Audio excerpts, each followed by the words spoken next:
Shalom. Kembali saya menyapa Bapak Ibu Saudara dimanapun saudara berada. Salam dalam kasih Kristus Tuhan kita yang sangat mengasihi kita dengan kasih-Nya yang sempurna. Berjumpa kembali dalam acara renungan pengajaran Kata Rosul Ministry. Saya Pendeta Adol Bastian Putar-Putar kembali mengajak Bapak Ibu Saudara untuk diberkati dengan kebenaran firman Tuhan. Dalam kesempatan ini kita melanjutkan firman Tuhan dengan topik doa, yaitu doa orang munafik.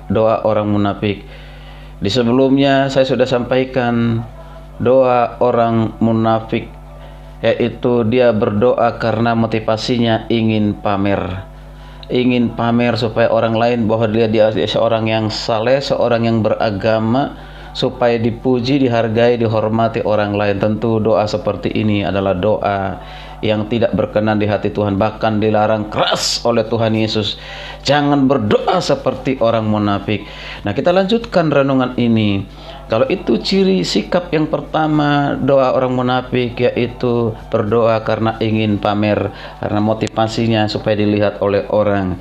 Lalu yang kedua, mari kita baca masih di Injil Matius pasal yang ke-6, ayatnya yang ke-7, dikatakan demikian.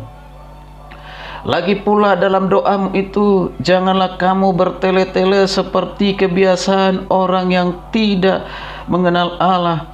Mereka menyangka bahwa karena banyaknya kata-kata doanya akan dikabulkan. Ada lagi kata di sini larangan. Jadi selain larangan jangan berdoa seperti orang munafik, tapi juga larangan yang kedua, janganlah kamu berdoa dengan bertele-tele. Jadi doa orang yang munafik itu, sikap doanya itu berdikatakan doa yang bertele-tele. Bapak Ibu dikasihi Tuhan, doa itu adalah kebutuhan. Doa itu bukanlah kewajiban. Ini berbeda. Kalau doa itu menurut kita kewajiban, maka kita akan terjebak melakukannya hanya sebagai rutinitas dan kita tidak menikmati doa. Kalau doa itu kewajiban, bisa saja kita lakukan terpaksa karena aturan di dalam agama, karena liturgi. Bisa saja kita lakukan karena kita dipaksa oleh orang tua atau dipaksa oleh orang lain untuk berdoa. Maka doa seperti ini adalah doa yang dianggap wajib. Beda dengan doa itu adalah kebutuhan. Maka ini penting sekali supaya kita doanya nanti jangan bertele-tele. Akan saya jelaskan apa maksudnya doa yang bertele-tele. Tuhan mengajar murid-muridnya berdoa ketika mereka minta, memohon kepada Tuhan. Tuhan, ajarlah kami berdoa. Nanti baca itu di Lukas pasal yang ke-11. Jadi muridnya memohon kepada Yesus supaya mereka diajar berdoa. Dan pada saat itu juga, di waktu yang sama, Yesus mengabulkan permohonan mereka dengan mengajar mereka berdoa. Mengapa murid-muridnya memohon kepada Yesus supaya mereka diajar berdoa? Dan mengapa Tuhan Yesus mengabulkan permohonan mereka dengan mengajar mereka berdoa? Yang pertama, karena Tuhan Yesus tahu doa itu adalah kebutuhan manusia, kebutuhan orang percaya. Lalu murid-muridnya memohon diajar berdoa karena dia tahu itulah kebutuhannya untuk berbicara kepada Tuhannya. Namanya kebutuhan. Tiap hari kita butuh makan, pagi, siang, sore. Kita butuh minum. Maka makan dan minum itu, karena itu kebutuhan, selalu kita taati, kita lakukan. Kalau tidak, satu hari tidak makan, 2 hari tidak makan, lemas, bisa sakit. Maka doa itu adalah kebutuhan. Jadi kita berdoa bukan karena diperintah oleh orang, Kita berdoa bukan karena dipaksa, tapi karena kita tahu itu kebutuhan, maka kita lakukan. Dasarnya tadi adalah kasih kita kepada Kristus. Kasih itulah yang mendorong kita untuk datang berdoa, berbicara kepada Tuhan. Lalu saya katakan, doa itu adalah napas hidup. Lupa bernapas berarti mati. Tidak bernapas berarti mati, artinya mati secara rohani. Jadi doa itu adalah napas, yang artinya kita tidak pernah berhenti bernapas selagi kita masih hidup. Berarti doa juga demikian. Kita berdoa terus menerus setiap saat, kapanpun, dimanapun. Hati kita selalu terangkat dan berdoa kepada Tuhan. Baik di rumah, bersama dengan keluarga, doa sendiri, pribadi.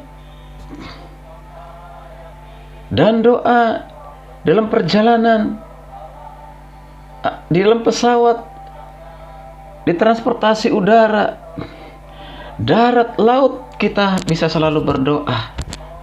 Tentu tidak harus tutup mata, tapi hati kita connect terus dengan Tuhan.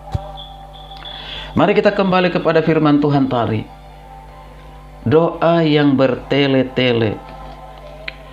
Jadi sikap orang yang munafik dalam berdoa yaitu doanya bertele-tele. Nah, di sini Yesus mengajarkan agar kita tidak bertele-tele saat berdoa. Supaya kita tidak bertele-tele saat berdoa. Bertele-tele sebaiknya dipahami bukan sebagai pengulangan, karena Yesus sendiri di Taman Getsemani mengulangi apa yang didoakan sebanyak 3 kali berturut-turut. Nanti kita baca Matius 26 ayat 36 sampai 46. Sebelum terangkat ke surga, Yesus juga berdoa kepada Bapa agar pekerjanya bersatu dan memohon berulang-ulang kepada Bapaknya, yaitu sampai 3 kali. Yohanes 17 ayat 9 sampai 23. Jadi doa bertele-tele bukan berarti dikatakan karena berulang-ulang, bukan masalah berulang-ulangnya. Karena Yesus pun sekali berulang-ulang berdoa dengan hal yang sama. Kemudian kita perhatikan kata bertele-tele ini diterjemahkan dari kata Yunani, yaitu batologeo. Batologeo itu artinya apa? Ini yang lebih tepat, yaitu berbicara dengan ngalor ngidul. Nah, ini dia berceloteh seperti mungkin kita tahu burung beo. Pengulangan yang tanpa makna. Jadi bukan karena mengulang-ulang, tapi dia mengulang tanpa makna. Jadi kata batologeo itu bisa juga diartikan sebagai doanya omong kosong, sekedar ucapan basa-basi. Nah, ini supaya didengar orang, nah itu supaya dilihat orang. Nah, sekarang ini kan banyak seperti itu, ya.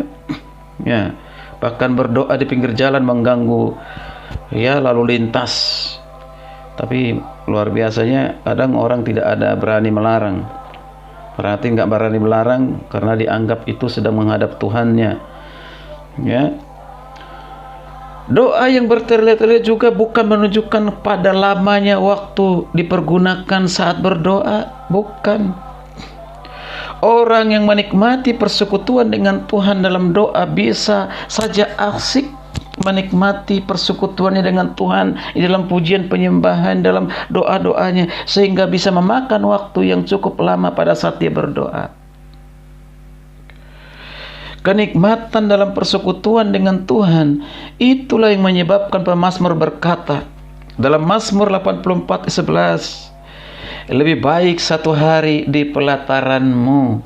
Luar biasa, 1 hari di pelataranmu, artinya menikmati persekutuan bersama dengan Tuhan. Bahkan kita perhatikan juga contoh teladan. Daniel berdoa 3 kali dalam sehari. Nanti bisa dibaca dalam Daniel 6 ayat 11. Yesus juga kerap berdoa dengan memakan waktu yang cukup lama. Bahkan dikatakan Yesus juga berdoa semalam-malaman kepada Bapa di surga. Nanti saya baca Lukas 6 ayat 12. Demikian juga Yesus menganjurkan kepada muridnya untuk berdoa dan berjaga-jaga minimal selama 1 jam. Nanti sila baca dalam Matius 26 ayat 40-41. Demikian juga di Markus 14 ayat 37 sampai 38. Jadi doa yang bertele-tele, inilah doa yang dikatakan bukan berasal dari hati. Lalu berasal dari mana? Melainkan dari mulut yang diucapkan tanpa memikirkan maknanya. Atau berdoa dengan memakai istilah yang kelihatannya secara rohani, di mana hati dan pikirannya sama sekali tidak berpusat kepada Allah, tapi berpusat kepada manusia atau orang-orang sekitarnya. Pikirannya melayang-layang entah kemana. Tampaknya Yesus sangat menuntut kita untuk tidak berdoa hanya dengan mulut saja. Jangan berdoa hanya dengan mulut, tapi hati kita jauh dari Tuhan. Tetapi harus sekali katakan, berdoalah dengan hati. Berdoalah dengan pikiran yang dipimpin oleh Roh Kudus, dipimpin oleh Tuhan. Jadi kita mengolah hati kita, mengolah pikiran kita, fokus dengan Tuhan dalam doa. Inilah yang Tuhan kehendaki. Dan ini juga yang dilakukan oleh Rasul Paulus, bahkan dilakukan oleh Paulus, di mana ia berdoa dengan roh, tetapi juga dia dengan berdoa dengan akal budinya. Nah, silakan baca dalam 1 Korintus 14 ayat 15. Bapak Ibu yang dikasih Tuhan, sikap berdoa orang munafik itu yang kedua adalah berdoa dengan bertele-tele. Bertele-tele bukan berarti karena berulang-ulang, bukan karena lamanya waktu, bukan. Ya, bertele-tele artinya berdoa tanpa makna, mengulang-ulang tanpa makna. Berdoa tidak menggunakan pikiran, hati, rohnya, tapi hanya dengan mulutnya. Maka doa seperti ini adalah doa yang munafik. Yang Tuhan kehendaki adalah berdoa dengan akal, berdoa dengan roh kita, berdoa dengan hati kita, pikiran yang dikuasai oleh Kristus, perasaan yang dikuasai oleh Kristus, dan kita connect dengan Tuhan, fokus dengan Tuhan dalam doa kita setiap hari. Doa kita hanya ditujukan kepada Tuhan Yesus. Berdoalah di dalam ketulusan, jangan bertele-tele. Berdoalah, kita lakukan itu karena kebutuhan kita. Kita lakukan itu sebagai bukti bahwa kita mengasihi Tuhan, ingin selalu dekat dengannya. Semakin kita dekat dengan Tuhan, semakin kita tentram, semakin kita tenang, semakin kita diberikan hikmat dalam menjalani kehidupan ini. Terpujilah nama Tuhan, kiranya renungan ini menjadi berkat, kekuatan bagi kita semuanya. Sampai berjumpa di renungan berikutnya. Shalom, Tuhan Yesus memberkati.